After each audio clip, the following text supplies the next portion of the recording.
AIIMS കേരളത്തിൽ വരുന്നത് കൊണ്ട് കേരളത്തിലുണ്ടാവുന്ന നേട്ടം എന്താണ് എന്നാണ് നമ്മൾ ആദ്യം പരിശോധിക്കേണ്ടത്. ഈ മെഡിക്കൽ കോളേജുകളിലൊക്കെ ലഭിക്കുന്നതിന് അപ്പുറത്തുള്ള ചികിത്സകൾ തികച്ചും സൗജന്യമായിട്ട് കിട്ടും. പക്ഷേ അത് മോശമായിട്ട് വരുന്ന ആർക്കാണ്?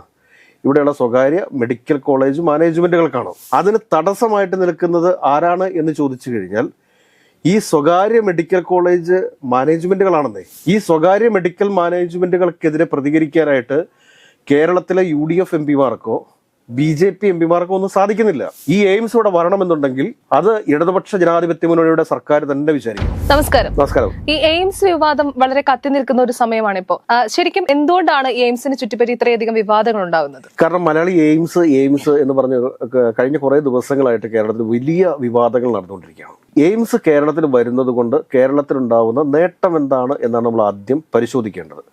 അതിനുശേഷമേ എന്തുകൊണ്ട് എയിംസ് കേരളത്തിൽ വരുന്നില്ല എന്നുള്ളതിനെ കുറിച്ച് നമ്മൾ ചർച്ച ചെയ്യേണ്ടത്. എന്താണ് ശരിക്കും എയിംസ്? എയിംസ് പറഞ്ഞാൽ all India institute of medical science. ഇപ്പൊ എയിംസ് വരുന്നത് കൊണ്ട് മലയാളിക്ക് ഉണ്ടാവുന്ന നേട്ടം എന്ത് എന്ന് ചോദിച്ചു കഴിഞ്ഞാൽ, ഈ കേരളത്തിൽ ഇപ്പോൾ പ്രവർത്തിക്കുന്ന മെഡിക്കൽ കോളേജുകളുണ്ട്, ഗവൺമെന്റ് മെഡിക്കൽ കോളേജുകളുണ്ട്, അതോടൊപ്പം തന്നെ സ്വകാര്യ മെഡിക്കൽ കോളേജുകളുണ്ട്. ഈ മെഡിക്കൽ കോളേജുകളിലൊക്കെ ലഭിക്കുന്നതിന് അപ്പുറത്തുള്ള ചികിത്സകൾ തികച്ചും സൗജന്യമായിട്ട് കിട്ടും. അതാണ് അതിൻ്റെ ഏറ്റവും വലിയ പ്രത്യേകത എന്ന് പറയുന്നത്. അവിടെ മരുന്ന് ഫ്രീ ആണ്, അവിടുത്തെ റൂമുകൾ ഫ്രീ ആണ്, ചികിത്സ ഫ്രീ ആണ്. ഇങ്ങനെയൊക്കെ വരുമ്പോഴത്തേക്ക് ഉണ്ടാവുന്ന ചില നന്മകൾ പൊതുജനത്തിനുണ്ടാവും. പക്ഷേ അത് മോശമായിട്ട് വരുന്ന ആർക്കാണ്? ഇവിടെയുള്ള സ്വകാര്യ മെഡിക്കൽ കോളേജ് മാനേജ്മെന്റുകൾക്കാണ്. പിന്നെ രണ്ടാമത്, കേരളത്തിലെ മെഡിക്കൽ കോളേജുകളിലും സ്വകാര്യ ആശുപത്രികളിലുമൊക്കെ നേഴ്സുമാർക്കും ഡോക്ടർമാർക്കും ഒക്കെ ലഭിക്കുന്ന ശമ്പളം എത്രയാണെന്ന് നമുക്കറിയാം. വളരെ ശുഷ്കമായ ശമ്പളമാണ് കിട്ടിക്കൊണ്ടിരിക്കുന്നത്. എയിംസിലെ ജീവനക്കാർക്ക് ലഭിക്കുന്ന ശമ്പളം എന്ന് പറയുന്നത് വളരെ വലുതാണ്, ഹൈ പെയ്ഡ് ആണ് അവിടെ. അത് കൂടാതെ തന്നെ ഇപ്പൊ കൊറോണ വൈറസ്, നിപ്പ വൈറസ്, ഇങ്ങനെയുള്ള ഒരുപാട് വൈറസ് ഒക്കെ പല സമയങ്ങളിലൊക്കെ കേരളത്തിൽ വന്നിട്ടുണ്ട്. അപ്പൊ ഈ സമയങ്ങളിലൊക്കെ ഇങ്ങനെ വരുന്ന ഒരു പുതിയൊരു രോഗം, നമുക്ക് ഐഡന്റിഫൈ ചെയ്യാൻ സാധിക്കാതെ വരുന്ന ഒരു രോഗം ആണെന്ന് ഇരിക്കുക, അതിനെ അവർ റിസർച്ചിന് വേണ്ടി എടുക്കും. ഈ രോഗിയുടെ മുഴുവൻ ചികിത്സാ ചെലവുകളും ഉൾപ്പെടെ ആ രോഗം എങ്ങനെ എന്ന് റിസർച്ച് ചെയ്യാനായിട്ടും അതിനുള്ള സൊല്യൂഷൻസ് കണ്ടെത്താനും ആർക്ക് സാധിക്കും? എയിംസിന് സാധിക്കും. അപ്പം തികച്ചും സൗജന്യമായ ഒരു ചികിത്സാ സൗകര്യം ലഭ്യമാവുകയാണ് എയിംസ് കേരളത്തിൽ വരുന്നതോടുകൂടി. അതോടൊപ്പം തന്നെ മികച്ച ശമ്പളം ഇവിടുത്തെ നഴ്സുമാർക്കും ഡോക്ടർമാർക്കും അറ്റൻഡന്റ്മാർക്കും ഒക്കെ കിട്ടും. അവിടെ എല്ലാ സ്റ്റാഫുകൾക്കും വലിയ രീതിയിലുള്ള ശമ്പളമായിരിക്കും ലഭിക്കുക. ഇതൊക്കെ കാണുമ്പോൾ എയിംസ് കേരളത്തിൽ വരാനായിട്ട് ആരെങ്കിലും സമ്മതിക്കുമോ? കേരളത്തിലെ പൊതുജനങ്ങൾ എയിംസ് കേരളത്തിൽ വരണമെന്ന് ആഗ്രഹിക്കുന്നു. അതിന് തടസ്സമായിട്ട് നിൽക്കുന്നത് ആരാണ് എന്ന് ചോദിച്ചു കഴിഞ്ഞാൽ ഈ സ്വകാര്യ മെഡിക്കൽ കോളേജ് മാനേജ്മെന്റുകളാണെന്നേ. ഈ സ്വകാര്യ മെഡിക്കൽ മാനേജ്മെന്റുകൾക്കെതിരെ പ്രതികരിക്കാനായിട്ട് കേരളത്തിലെ UDF എംപിമാർക്കോ BJP എംപിമാർക്കോ ഒന്നും സാധിക്കുന്നില്ല. ഇത് കുറച്ചെങ്കിലും ഒക്കെ മുമ്പോട്ട് പോയിട്ടുള്ളത് ഈ ഇടതുപക്ഷ സർക്കാരാണ്. അവരിപ്പോൾ കോഴിക്കോട് സ്ഥലം കണ്ടെത്തിയിട്ടുണ്ട്. പക്ഷെ അപ്പോഴും അവിടെയുള്ള സ്വകാര്യ മെഡിക്കൽ കോളേജ് മാനേജ്മെന്റുകൾ എതിരാണ്. അവരുടെ ശക്തമായ എതിർപ്പിനെ മറികടക്കാനായിട്ട് ഇടതുപക്ഷ സർക്കാരിന് സാധിച്ചാൽ ഇവിടെ എയിംസ് വരും. കേരളത്തിൽ നിന്നുള്ള ഏതെങ്കിലും ഒരു MP ഇന്ന് വരെ ഇന്ത്യൻ പാർലമെന്റിനകത്ത് എയിംസ് തരണം എന്ന് പറഞ്ഞ് സംസാരിച്ചിട്ടുണ്ടോ? അതല്ല എങ്കിൽ കേരളത്തിലെ ലക്ഷക്കണക്കിന് ആളുകൾക്ക് സൗജന്യ ചികിത്സ ലഭ്യമാകുന്ന എയിംസിന് വേണ്ടിയിട്ട് ഏതെങ്കിലും സമരം കേരളത്തിലെ UDF BJP നടത്തിയിട്ടുണ്ടോ? നമ്മൾ എവിടെയെങ്കിലും കണ്ടിട്ടുണ്ടോ? അതിന് കാരണം എന്താണ്? ക്രിസ്ത്യൻ മാനേജ്മെന്റിന് കീഴിൽ എത്രയോ മെഡിക്കൽ കോളേജുകൾ കേരളത്തിലുണ്ട്. ജൂബിലി മിഷൻ ഉൾപ്പെടെ ഒരുപാട് മെഡിക്കൽ കോളേജുകൾ കേരളത്തിലുണ്ട്. അതിന്റെ ലിസ്റ്റ് മൊത്തം നമ്മളുടെ അടുത്തുണ്ട്. തിരുവനന്തപുരത്ത് നോക്കുകയാണെങ്കിൽ എത്ര മെഡിക്കൽ കോളേജ് ഉണ്ട്? Sree Gokulam medical college, Azeezia institute of medical sciences Travancore, Pushpagiri, Malabar, Amrita institute, jubilee mission, Karuna medical college, ഇങ്ങനെ തുടങ്ങി ഒരുപാട് മെഡിക്കൽ കോളേജുകളുണ്ട്. അതായത് ബ്ലേഡ് മുതലാളിമാർ തുടങ്ങി സഭാ നേതാക്കന്മാർ തുടങ്ങി എല്ലാവർക്കും ഇഷ്ടം പോലെ മെഡിക്കൽ കോളേജുകളാണ്. അപ്പോൾ നമ്മൾ ചിന്തിക്കേണ്ട പല കാര്യങ്ങളും ഉണ്ട് ഇതിനകത്ത്. എന്തുകൊണ്ടാണ് VS ശിവകുമാർ കേരളത്തിന്റെ ആരോഗ്യമന്ത്രിയായിട്ടിരിക്കുന്ന സമയത്ത്, അന്ന് UPA സർക്കാരാണ് കേന്ദ്രത്തിൽ അധികാരത്തിലിരിക്കുന്നതും, 2012 കാലഘട്ടത്തിലൊക്കെ എയിംസുകൾ മറ്റ് സംസ്ഥാനത്തേക്ക് വ്യാപിപ്പിക്കുന്നതിന് തുടക്കം കുറിച്ച സമയമാണ്. ആ സമയത്ത് HMTയുടെ സ്ഥലത്ത് എയിംസ് കൊണ്ടുവരുന്നതിനെ കുറിച്ചുള്ള ചർച്ചകൾ വളരെ ഗൗരവകരമായിട്ട് നടന്നിരുന്നു. എന്തുകൊണ്ടാണ് എയിംസ് വരാതിരുന്നത്? സംസ്ഥാനം ഭരിച്ചുകൊണ്ടിരുന്നത് കോൺഗ്രസ് ആണ്, കേന്ദ്രം ഭരിച്ചുകൊണ്ടിരുന്നത് കോൺഗ്രസ് ആണ്. ഒറ്റ കാരണമേ ഉള്ളൂ, ഇവിടുത്തെ സ്വകാര്യ മെഡിക്കൽ കോളേജ് മാനേജ്മെന്റുകൾ. അന്ന് എറണാകുളത്ത് ഇപ്പോൾ ഈ മെഡിക്കൽ കോളേജ് വന്നു എന്ന് വിചാരിക്കുക, രാജഗിരി അത് ബാധിക്കും, ലിസി ഹോസ്പിറ്റലിനെ അത് ബാധിക്കും, അമൃത ഇൻസ്റ്റിറ്റ്യൂട്ടിനെ അത് ബാധിക്കും, അമൃത ഇൻസ്റ്റിറ്റ്യൂട്ടിനെ അത് ബാധിക്കും, അതോടൊപ്പം തന്നെ ആസ്റ്റർ മെഡിസിറ്റിയെ ബാധിക്കും, ലക്ഷോർ ഹോസ്പിറ്റലിനെ ബാധിക്കും, കിൻഡർ ഹോസ്പിറ്റലിനെ ബാധിക്കും. ഇങ്ങനെയൊക്കെയുള്ള ആശുപത്രികളെ ബാധിക്കും എന്നുള്ളത് കൊണ്ട് തന്നെയാണ് ആ ഒരു പദ്ധതിയിൽ നിന്ന് UDF സർക്കാർ പിന്നോട്ട് പോയിട്ടുള്ളത്. ഇപ്പൊ സുരേഷ് ഗോപി തൃശ്ശൂരിൽ നിന്ന് ഈ മെഡിക്കൽ കോളേജ് ആലപ്പുഴയ്ക്ക് കൊണ്ടുപോകാൻ വേണ്ടി പറയുന്നുണ്ട്. അതിന് കാരണം എന്താണെന്നറിയോ? പിന്നോക്ക ജില്ലയാണെന്നാണ് അദ്ദേഹം പറയുന്നത്. അല്ല, പിന്നോക്ക ജില്ലയുടെ ഒന്നും പറയണ്ട. അദ്ദേഹത്തിന് കൃത്യമായ ഒരു താക്കീത് തൃശ്ശൂർ രൂപതയിൽ നിന്ന് ലഭിച്ചിട്ടുണ്ട്. എന്താണ് അദ്ദേഹത്തോട് പറഞ്ഞിരിക്കുന്നത് അറിയാമോ? ഇങ്ങനെ ഒരു എയിംസുമായിട്ട് താങ്കൾ തൃശ്ശൂരിലേക്ക് വന്നു കഴിഞ്ഞാൽ താങ്കൾ അടുത്ത തവണ ലോക്സഭ കാണില്ല എന്ന ഒരു വാണിങ് പലരും കാണില്ലല്ലോ എന്നൊരു വാണിങ് സുരേഷ് ഗോപി കൊടുത്തിട്ടുണ്ടെന്നേ. ആ വാണിങ് കൊണ്ടാണ് ഇദ്ദേഹം ഇപ്പോൾ ആലപ്പുഴയിൽ എയിംസ് വേണം എന്ന് പറഞ്ഞുകൊണ്ടിരിക്കാനായിട്ട് കാരണം. ഈ ആലപ്പുഴയിൽ ഈ എയിംസ് വന്നു കഴിഞ്ഞാൽ പ്രത്യേകിച്ച് ആർക്കും ദോഷമില്ല. അവിടെ ആലപ്പുഴ മെഡിക്കൽ കോളേജ് മാത്രമേ ഉള്ളൂ.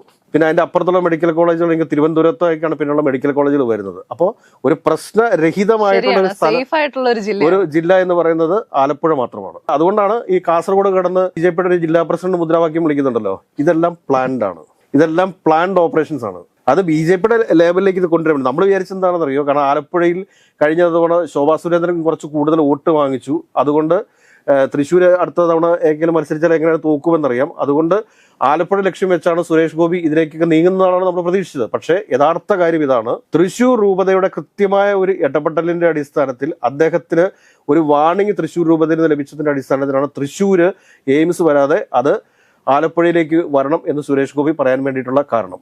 ഇതിവിടെ മാത്രമല്ലെന്നേ, കേരളത്തിലെ പല രൂപതകളും ഇപ്പോൾ Amrita institute of medical science ഉൾപ്പെടെ ഉള്ളത് എറണാകുളത്താണെന്നുള്ള കാര്യം നമുക്കറിയാം. അപ്പോൾ ഇങ്ങനെയുള്ള പല സ്വകാര്യ മെഡിക്കൽ കോളേജ് മാനേജ്മെന്റുകളുടെയും ഭീഷണിക്ക് വഴങ്ങിക്കൊണ്ടാണ് എയിംസ് ഇവിടെ വരാതിരിക്കുന്നത്. ഈ എയിംസ് ഇവിടെ വരണമെന്നുണ്ടെങ്കിൽ അത് ഇടതുപക്ഷ ജനാധിപത്യ മുന്നണിയുടെ സർക്കാർ തന്നെ വിചാരിക്കണം. വേറെ ഏത് സർക്കാർ വിചാരിച്ചിട്ടും കാര്യമില്ല. കാരണം ഇപ്പോൾ UDF-ന്റെ ഇത്രയും MP-മാർ 18ഓളം ലോക്സഭ MP-മാർ പാർലമെന്റിലുണ്ട്. ഒരാളെങ്കിലും ഇതിനു വേണ്ടിയിട്ട് വാദിച്ചിട്ടുണ്ടോ? മുസ്ലിം ലീഗിന് വാദിക്കാൻ വേണ്ടി പറ്റുമോ? മുസ്ലിം ലീഗിന്റെ മുതിർന്ന നേതാക്കന്മാർക്ക് പാർട്ണർഷിപ്പുള്ള മെഡിക്കൽ കോളേജുകൾ കേരളത്തിലില്ലേ? VS ശിവകുമാർ എന്തുകൊണ്ടാണ് HMTയുടെ മെഡിക്കൽ കോളേജ് വരുന്ന പ്രൊജക്റ്റിൽ നിന്ന് പിൻവാങ്ങിയത് എന്ന് നമ്മൾ അന്വേഷിച്ചു പോകുമ്പോഴത്തേക്ക് അതിലൊക്കെ ചീഞ്ഞു നാറുന്ന അഴിമതിയുടെ കഥകൾ കിട്ടും. നമുക്ക് അതിന്റെ വിവരങ്ങൾ നമുക്ക് കിട്ടുമെന്നേ. സ്വകാര്യ മെഡിക്കൽ കോളേജ് മാനേജ്മെന്റുകൾ പലർക്കും കൊടുത്തിട്ടുള്ള കൈക്കൂലി എത്ര കോടികളാണെന്നറിയോ? ഇതൊന്നും ഇവിടുത്തെ സാധാരണക്കാരായിട്ടുള്ള മനുഷ്യർ അറിയുന്നില്ല. ഒരു പൊതുജന സമരമാണ് ഇവിടെ ഉയർന്നു വരേണ്ടത്. കാരണം സാധാരണക്കാരന് സൗജന്യ ചികിത്സ ലഭ്യമാകുന്ന എയിംസ് വരാതിരിക്കാൻ വേണ്ടിയിട്ട് കേരളത്തിലെ UDF ആണ് പരിശ്രമിച്ചുകൊണ്ടിരിക്കുന്നത്. അത് നിസ്സാര കാര്യമാണോ? ഏതെങ്കിലും ഒരു സമുദായത്തിന്റെ സ്ഥാപനം നഷ്ടത്തിലേക്ക് പോകും എന്ന് കരുതി ഇവിടുത്തെ സാധാരണക്കാരന് ലഭിക്കാവുന്ന സൗജന്യ ചികിത്സ ഇല്ലാതാക്കുന്നത് ആരാണെങ്കിലും അവരെ ഈ നാട്ടിൽ നിന്ന് തന്നെ ആട്ടിപ്പായിക്കേണ്ടതല്ലേ? ഒന്ന് ആലോചിച്ച് നോക്കൂ. എയിംസിന് വേണ്ടിയിട്ട് 150 ഏക്കർ സ്ഥലം ഈ സർക്കാർ ഏറ്റെടുത്ത് കോഴിക്കോട് നൽകിയിട്ടുണ്ട്, കിനാലൂരിൽ വെച്ചിട്ടുണ്ട്. എന്തുകൊണ്ടാണ് പ്രൊസീഡ് ചെയ്യാത്തതെന്നൊന്ന് പറഞ്ഞ് മനസ്സിലാക്കുന്നത് കേരളത്തിലെ ജനങ്ങളെ. സർക്കാരിന് ഉത്തരവാദിത്വമുണ്ട്. ആർജവത്തോടു കൂടി സർക്കാർ ഈ എയിംസിനെ കൊണ്ടുവരാൻ വേണ്ടി തയ്യാറായിട്ടില്ല എങ്കിൽ ഇതിനെക്കുറിച്ചൊക്കെ ഇന്നല്ലെങ്കിൽ നാളെ ഈ സത്യമൊക്കെ കേരളത്തിലെ ജനങ്ങൾ ചിന്തിച്ചു തുടങ്ങും. അങ്ങനെ ചിന്തിച്ചു തുടങ്ങുന്നിടത്ത് ചില ആളുകളുടെയൊക്കെ അന്ത്യവും തുടങ്ങുമെന്ന് മനസ്സിലാക്കണം. ഈ എയിംസിന് വരാൻ വേണ്ടി ഇത്ര ഡിലേ എന്താണ്? സാങ്കേതിക പ്രശ്നം എന്താണ്? ഡീറ്റെയിൽഡ് പ്രൊജക്ട് റിപ്പോർട്ടിന് DPR-നെ കുറിച്ചൊക്കെയാണ്. ഇതൊക്കെ കഴിഞ്ഞതല്ലേ? എയിംസ് വന്നു കഴിഞ്ഞാൽ കേരളത്തിൽ ഒരു വൈറോളജി ഇൻസ്റ്റിറ്റ്യൂട്ടൊക്കെ വരുന്നതിനേക്കാൾ വലുതാണത്. പുതിയ കണ്ടുപിടുത്തങ്ങൾ നടത്താൻ പറ്റും. എത്ര റിസർച്ച് ഓപ്പർച്യൂണിറ്റി കേരളത്തിൽ നിന്നുള്ള ആളുകൾക്ക് ഉണ്ടാവും. അതുമായി ബന്ധപ്പെട്ട എത്ര തൊഴിലവസരങ്ങൾ ഉണ്ടാവും. ഈ കടക്കണിയിൽ കഴിയുന്ന വിദേശത്തേക്ക് പലായനം ചെയ്തുകൊണ്ടിരിക്കുന്ന നമ്മുടെ ഹെൽത്ത് കെയർ മേഖലയിൽ പ്രവർത്തിക്കുന്ന ആളുകളൊക്കെ ഇവിടെ തന്നെ സ്ഥിരമായിട്ട് നിൽക്കുന്ന ഒരു അവസ്ഥാവിശേഷം സംജാതമാകത്തില്ലേ? അപ്പോഴാണ് ഒരാൾ പറയുന്നത് കാസർഗോഡ് എയിംസ് വേണമെന്ന്. ഇത് തർക്കങ്ങൾ സൃഷ്ടിക്കുക. ഒരാൾ കാസർഗോഡ് എന്ന് പറയും, വേറൊരാൾ ആലപ്പുഴ എന്ന് പറയും, വേറൊരാൾ തിരുവനന്തപുരം എന്ന് പറയും. അപ്പം ജനങ്ങളുമായ പൊട്ടന്മാരെന്ത് വിചാരിക്കും?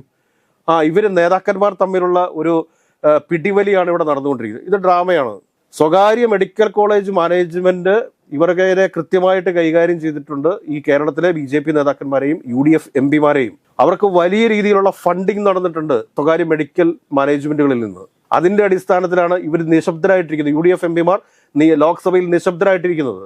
അതോടൊപ്പം തന്നെ ഈ BJP-യുടെ MP-മാർ പരസ്പരം അങ്ങോട്ടും ഇങ്ങോട്ടും പിടിവലി നടത്തുന്നതും ഈ സ്വകാര്യ മാനേജ്മെന്റുകളുടെ കയ്യിൽ നിന്ന് പൈസ വാങ്ങിയിട്ട് തന്നെയാണ്. ഇന്നലെ JP നദ്ദ തിരുവനന്തപുരത്ത് വെച്ച് കേരളത്തിലെ BJP നേതാക്കന്മാരോട് ശക്തമായിട്ട് പറഞ്ഞിട്ടുണ്ട്, എയിംസ് എവിടെ കൊണ്ടുവരണമെന്ന് ഞങ്ങൾക്കറിയാം, ഞങ്ങൾ തീരുമാനിച്ചുകൊള്ളാം സ്ഥലം, നിങ്ങൾ അവിടെ വേണം ഇവിടെ വേണം എന്ന് പറഞ്ഞുകൊണ്ട് BJP-യെ നാണം കെടുത്തരുത് എന്നുള്ളൊരു താക്കീത് നൽകിയിട്ടുണ്ടെന്നേ. ഇനി സംസ്ഥാന സർക്കാരും കൂടി ഒന്ന് ഉണർന്ന് പ്രവർത്തിച്ചാൽ ഈ എയിംസ് ഇവിടെ യാഥാർത്ഥ്യമാകും. എയിംസ് കേരളത്തിന്റെ ഒരു ആവശ്യമാണ്. കാരണം കേരളത്തിലെ മെഡിക്കൽ കോളേജുകളെ പോലെ തന്നെ സൗജന്യ ചികിത്സ ലഭിക്കുന്ന എയിംസ് ഇവിടെ വരുന്നത്, എയിംസിനെ കുറിച്ച് മലയാളികൾ കൂടുതൽ ബോധവാന്മാരാവേണ്ടതുണ്ട്. എയിംസിൽ ലഭിക്കുന്ന ചികിത്സ എന്ന് പറഞ്ഞു കഴിഞ്ഞാൽ ഇവിടുത്തെ 5 സ്റ്റാർ ഹോസ്പിറ്റലുകളിൽ ലഭിക്കുന്ന അതേ സേവനങ്ങൾ നമുക്ക് സൗജന്യമായിട്ട് ലഭിക്കുകയാണ്. ഇവിടുത്തെ സാധാരണക്കാരന് ഓപ്പറേഷൻസ് ഉൾപ്പെടെയുള്ളത്, ഹാർട്ട് ഓപ്പറേഷൻ, എന്ത് ഓപ്പറേഷൻ ആയിക്കൊള്ളട്ടെ, ഇതെല്ലാം അവിടെ ലഭിക്കുകയാണ്. മികച്ച സേവനങ്ങൾ, അന്താരാഷ്ട്ര നിലവാരത്തിലുള്ള സേവനങ്ങൾ, ഇതൊക്കെ നമുക്കിവിടെ ലഭിക്കുന്ന സമയത്ത് ആ എയിംസ് ഇവിടെ വരരുത് എന്ന് ആഗ്രഹിക്കുന്ന ഇവിടുത്തെ സ്വകാര്യ മെഡിക്കൽ കോളേജ് മാനേജ്മെന്റിന് അടിമപ്പെട്ടിരിക്കുകയാണ് കേരളത്തിലെ BJP-യും UDF-ഉം എന്ന് നമ്മൾ പറയേണ്ടി വരും. ഇനി സംസ്ഥാന സർക്കാർ ഈ എയിംസ് വരാതിരിക്കാൻ വേണ്ടിയിട്ട് ഡിലേ ചെയ്യിപ്പിക്കുകയാണെങ്കിൽ നമുക്ക് പറയേണ്ടി വരും ഈ സർക്കാരും എയിംസിന് തടസ്സമായിട്ട് നിൽക്കുന്നുവെന്ന്. എയിംസ് വരട്ടെ, എയിംസ് വരുന്നതിന് എന്താണ് പ്രശ്നമുള്ളത്? ഇവിടുത്തെ ഈ കഞ്ഞി കുടിക്കാൻ നിവൃത്തിയില്ലാത്ത സാധാരണക്കാരന് മികച്ച ചികിത്സ ലഭ്യമാക്കേണ്ടത് ഇവിടുത്തെ ജനപ്രതിനിധികളുടെ ഉത്തരവാദിത്തമല്ലേ? ഒരാൾ ഒരു പ്രാവശ്യം ഹോസ്പിറ്റലിൽ കയറി ഇറങ്ങി കഴിഞ്ഞാൽ തൻ്റെ കുടുംബം വെക്കേണ്ട ഗതികേടില്ലേ കേരളത്തിലെ മനുഷ്യർക്ക്? അപ്പോൾ ആ അവസ്ഥയ്ക്ക് ഒരു മാറ്റം ഉണ്ടാവത്തില്ലേ? കേരളത്തിലെ മുഴുവൻ ആളുകൾക്കും സൗജന്യമായി ലഭിക്കേണ്ടുന്ന സേവനം, ആ സേവനത്തെ ഇല്ലായ്മ ചെയ്യുക എന്ന് പറഞ്ഞു കഴിഞ്ഞാൽ അത് കേരളത്തിലെ ജനങ്ങളോട് ചെയ്യുന്ന ഏറ്റവും വലിയ അപരാധമാണ്. കേരളത്തിലെ രാഷ്ട്രീയ പാർട്ടികൾ കുറച്ചെങ്കിലുമൊക്കെ ഉത്തരവാദിത്വം ഉണ്ട് എന്നുണ്ടെങ്കിൽ തീർച്ചയായിട്ടും ഇനി അടുത്ത സമരം നിങ്ങൾ നടത്തേണ്ടത് എയിംസിന് വേണ്ടിയിട്ടാണ്. UDF-ന് ധൈര്യമുണ്ടോ സമരം നടത്താനായിട്ട് എയിംസ് കേരളത്തിൽ വരണമെന്ന് പറഞ്ഞുകൊണ്ട്? BJP-ക്ക് ധൈര്യമുണ്ടോ ശക്തമായിട്ട് എയിംസ് കേരളത്തിൽ വരണം എന്ന് ആവശ്യപ്പെടാനായിട്ട്? കേരളത്തിൽ എവിടെയും വന്നോട്ടെ, ആലപ്പുഴയിലോ തൃശ്ശൂരോ കോഴിക്കോടോ തിരുവനന്തപുരത്തോ എവിടെ വേണമെങ്കിലും വന്നോട്ടെ. അതിനുള്ളൊരു ആർജവം UDF-നോ ഈ പറഞ്ഞ BJP-ക്കോ ഉണ്ടോ? സംസ്ഥാന സർക്കാർ പറയുന്നുണ്ട് ഇപ്പോൾ വരുമെന്ന് പറയുന്നുണ്ട്. നമുക്ക് അതിനെക്കുറിച്ച് കൂടി പരിശോധിക്കേണ്ടതുണ്ട്. സംസ്ഥാന സർക്കാരിന്റെ ഭാഗത്തുനിന്ന് ഏതെങ്കിലും തരത്തിലുള്ള ഡിലേ ഈ ഒരു കാര്യത്തിലുണ്ടോ? സംസ്ഥാന സർക്കാർ സ്ഥലം ഏറ്റെടുത്തിട്ടില്ലേ? ഇതൊക്കെ നമുക്ക് വിവരാവകാശ പ്രകാരം രേഖകൾ എടുത്തതിന് ശേഷം മാത്രമേ നമുക്ക് പറയാൻ സാധിക്കത്തുള്ളൂ. പക്ഷെ ലഭിച്ച വിവരങ്ങൾ അനുസരിച്ചിട്ട് നമുക്ക് കൃത്യവും വ്യക്തവുമായിട്ട് പറയാൻ പറ്റും. സ്വകാര്യ മെഡിക്കൽ കോളേജ് മാനേജ്മെന്റിന്റെ കയ്യിലെ പണത്തിന്റെ കൊഴുപ്പിന് മുമ്പിൽ കുമ്പിട്ട് നിൽക്കുകയാണ് കേരളത്തിലെ UDF MP-മാരും അതോടൊപ്പം തന്നെ BJP നേതാക്കന്മാരും എന്ന് തന്നെ നമുക്ക് നിസ്സംശയം പറയാൻ വേണ്ടി സാധിക്കും. എയിംസ് കേരളത്തിന്റെ ഒരു ആവശ്യമാണ്. കേരളത്തിലെ സാധാരണക്കാരന് മികച്ച ചികിത്സാ സൗകര്യങ്ങൾ ലഭ്യമാകേണ്ടതുണ്ട്. അതിനു വേണ്ടിയിട്ട് ജനങ്ങൾ കുറച്ചുകൂടെയൊക്കെ ബോധവാന്മാരാകണം. എയിംസിന്റെ ആവശ്യകതയെക്കുറിച്ച് മനസ്സിലാക്കണം. പൊതുപ്രവർത്തകരും സാമൂഹിക പ്രവർത്തകരും എയിംസ് എന്താണെന്ന് പൊതുജനത്തോട് പറഞ്ഞു മനസ്സിലാക്കണം. ഈ ഒരു ആവശ്യം ഒരു ജനകീയ വിഷയമായിട്ട് ഇത് ഉയർന്നു വരണം. എന്നാൽ മാത്രമേ കേരളത്തിൽ എയിംസ് വരികയുള്ളൂ. അതല്ല എങ്കിൽ എയിംസ് ഒരു സ്വപ്നമായിട്ട് ഇവിടെ അവശേഷിക്കും. പ്രതിപക്ഷത്തിരിക്കുമ്പോൾ ഭരണത്തിലെത്താൻ വേണ്ടിയിട്ട് എയിംസ് കൊണ്ടുവരും എന്ന് പറയും. ഭരണം നഷ്ടപ്പെട്ട് കഴിയുമ്പോഴത്തേക്ക് വീണ്ടും ഞങ്ങൾ വന്നു കഴിഞ്ഞാൽ എയിംസ് കൊണ്ടുവരാമെന്ന് പറയും. അതൊരു രാഷ്ട്രീയ തെരഞ്ഞെടുപ്പ് മുദ്രാവാക്യമായിട്ട് ഇവിടെ അവശേഷിക്കുക മാത്രമായിരിക്കും ചെയ്യുക. ശക്തമായ നിലപാട് സ്വീകരിക്കുവാൻ നട്ടലുള്ള MP-മാരെ വേണം അടുത്ത പ്രാവശ്യമെങ്കിലും നമ്മൾ തെരഞ്ഞെടുക്കേണ്ടത് എന്നാണ് പറയാനുള്ളത്. ഏതൊക്കെയാലും എയിംസ് വരാനുള്ള സാധ്യത നിലവിൽ കാണുന്നില്ല. കേരളത്തിലെ ജനങ്ങൾ ബോധവാന്മാരായി എയിംസ് തങ്ങളുടെ അവകാശമാണ്, ആവശ്യമാണ് എന്ന് മനസ്സിലാക്കി തെരുവിലിറങ്ങുന്ന ഒരു സാഹചര്യം ഉണ്ടായാൽ മാത്രമേ കേരളത്തിൽ എയിംസ് വരത്തുള്ളൂ. അതല്ല എങ്കിൽ സ്വകാര്യ മെഡിക്കൽ കോളേജ് മാനേജ്മെന്റുകൾക്ക് മുമ്പിൽ പോയി കുമ്പിട്ട് നിൽക്കുക മാത്രമായിരിക്കും കേരളത്തിലെ ഈ പറഞ്ഞ UDF-ഉം BJP-യും ഒക്കെ ചെയ്യുക എന്നാണ് പറയാനുള്ളത്.